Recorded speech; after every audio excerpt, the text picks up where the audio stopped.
appreciability of the idea, the uniqueness of the idea, that actually came in third. Now, this isn't absolutely definitive. It's not to say that the idea isn't important.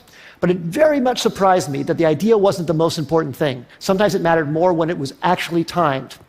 The last two, business model and funding, made sense to me, actually. I think business model makes sense to be that low because you can start out without a business model and then add one later if your customers are demanding what you're creating. And funding, I think as well.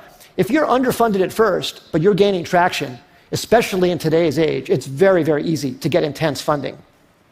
So now let me give you some specific examples about each of these.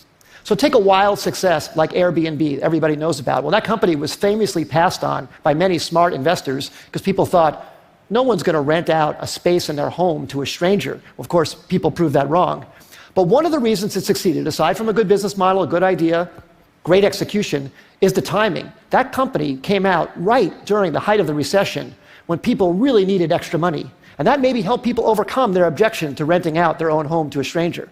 Same thing with Uber. Uber came out, incredible company, incredible business model, great execution too, but the timing was so perfect for their need to get drivers into the system. Drivers were looking for extra money. It was very, very important.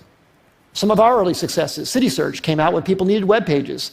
GoTo.com, which we announced actually at TED in 1998, was when companies were looking for cost-effective ways to get traffic. We thought the idea was so great, but actually the timing was probably maybe more important.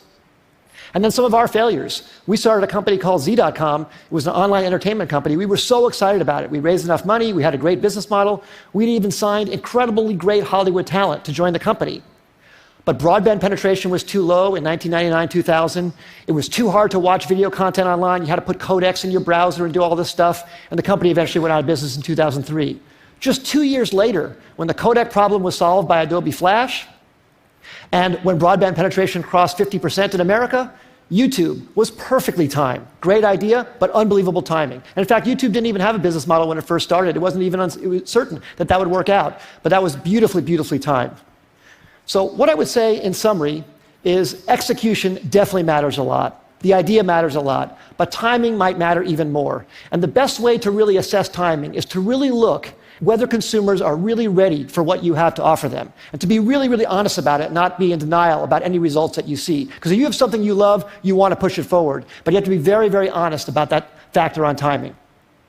As I said earlier, I think startups can change the world and make the world a better place. I hope some of these insights can maybe help you have a slightly higher success ratio and thus make something great come to the world that wouldn't have happened otherwise. Thank you very much. It's been a great audience.